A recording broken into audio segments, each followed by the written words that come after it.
Hey kids, it is June 15th. Happy Friday, 2018. It is 10:03 p.m. That's at night. If you're a Republican. Man, so much to go on here. This is episode 135, and I was going to do another subject last night. I'd been planning on it, and I really liked it. I liked the idea that I had in the cartoon. But after Jeff Sessions and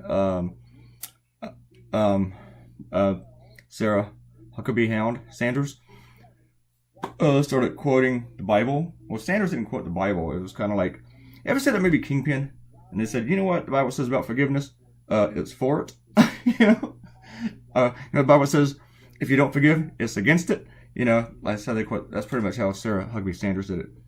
And Jeff Sessions quoted this verse from the Bible about how the Bible wants you to obey the government because the government was ordained by God, which sounds like something the Taliban would say. But the exact same verse he used was used by slave owners in the 1800s. And there's word, I haven't looked it up actually, but that the Nazis used it too. But, I mean, when are we going to do Sharia law? Come on, people. Come on. But anyway, I had to do the cartoon after all that crap was going on. And the bad thing is the cartoon, the idea that I had that I was going to do, I still have it. I have it written in my email to myself. I still want to do it. But then this morning, Trump did something. Then he did something else. And then he did something else. It's like, what am I going to do? And then Paul Manafort went to prison. And then they got the whole Trump validation thing going on. And, man, then editors wonder why I do so much stuff on Trump. It's like, do you read your own newspaper? It's like, where do I start?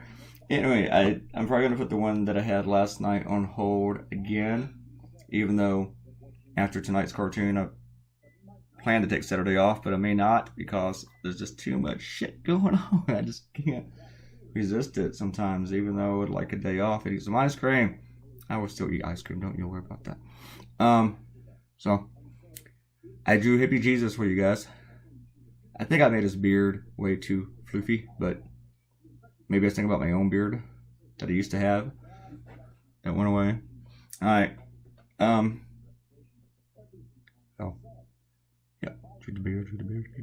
I'm getting to the point now where I don't even look at a photo of Jeff Sessions to draw him. But I did look at a bunch of paintings and stuff of Jesus, just to kind of get the gist and the idea, even though I know what he looks like. White guy with beard, right? White guy. Probably not. I looked at a bunch of photos of the ice guys too. And there's a lot of things that I liked about them. I like the weird vesties thingies that they have. Junk. So. But we're here about right under 11 minutes. It's 10:59. So for the timing, let's do some shout outs. I'm going to talk about. I did this issue a few days ago, and actually that one appeared on Go Comics today, and I felt okay hitting it again after all the Bibling going on, all the holy rollers rolling around. Just evil. I mean, it's really bad whenever you use the Bible to justify all your evilness. And in my blog, I did this in the cartoon, which is an actual Bible verse. I quoted another Bible verse, and then I created some. And some people commented like, man, you really know the Bible. You really know this stuff really well. Actually, I do not. I grew up mostly Baptist, Southern Baptist, and that might be why I became an atheist. I'm kind of sort of an atheist, really. I'm not one of those atheists that try to convert people to atheism. It's like you do you, I do me. The cool thing about being an atheist, though, to me, is that I don't have to go to meetings. I don't have to wake up early to go to one of these things. The most annoying people in the world to me are those atheists that tell you that they're atheists and they try to convert you to it, and that they want to convince you there's not a God. To me, I think 90% of the people that I know and that I talk to and that I love believe in God. And I don't have an issue with that. I don't want to take that away from them. I actually respect if you have faith. That's cool. I respect the believing in something without any proof. You just believe it. You just know it.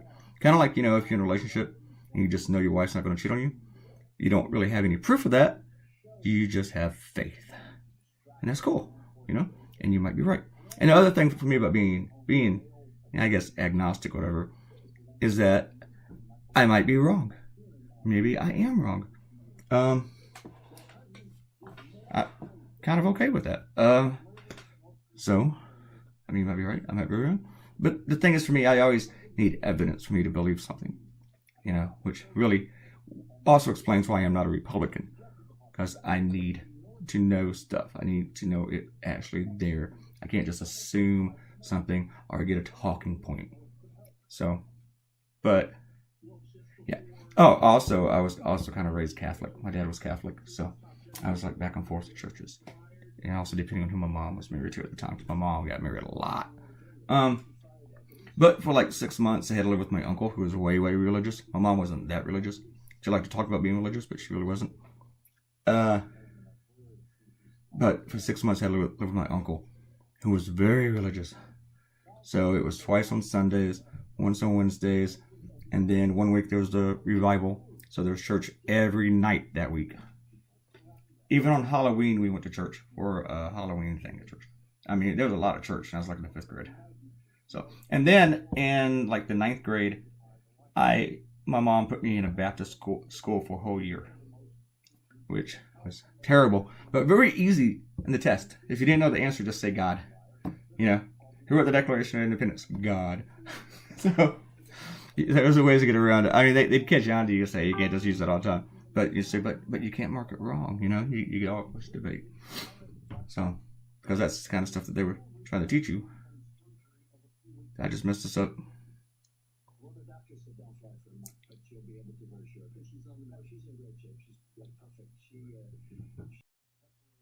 So I messed up. I had the mouse with me, and I wasn't even thinking about it, and I touched the button, and everything went black. Just went, eh. And now after I do this whole compression thing, I have to double check it. I didn't want to start over again, because I kind of like everything just said. Or just a task of not going back over it. I'm going to do some quick shout outs. We only got a couple minutes left. Alright.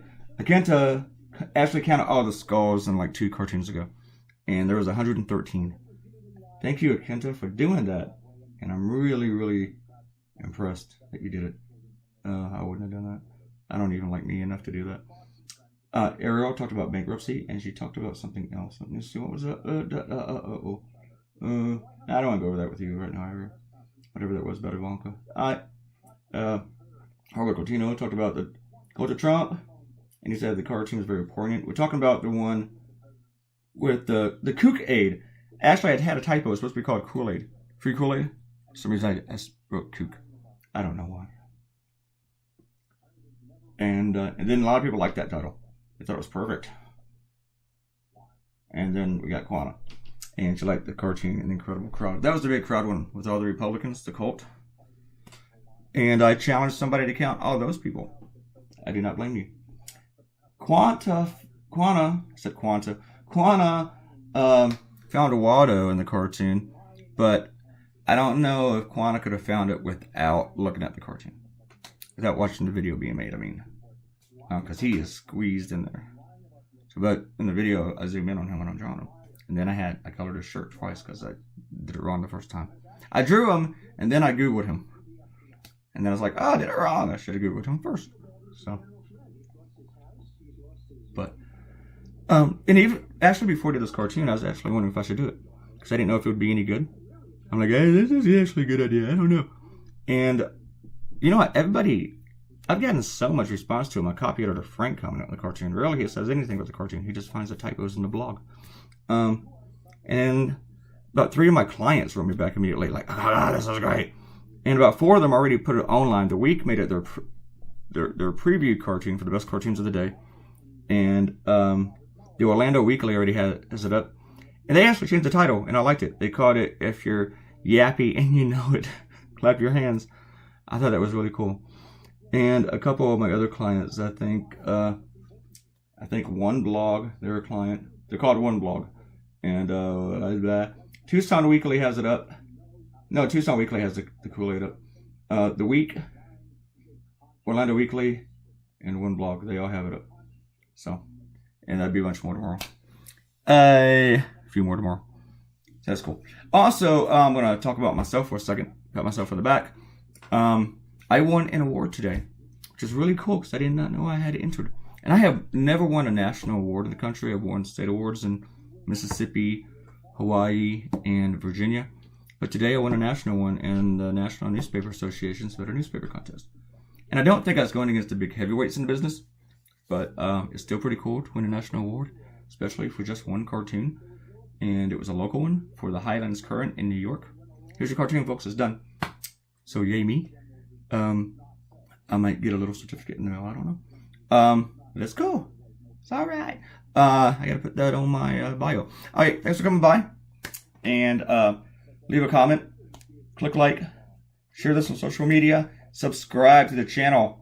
And again, leave me a comment. And I will see all you crazy people tomorrow. And I hope this video worked out. I didn't mess up.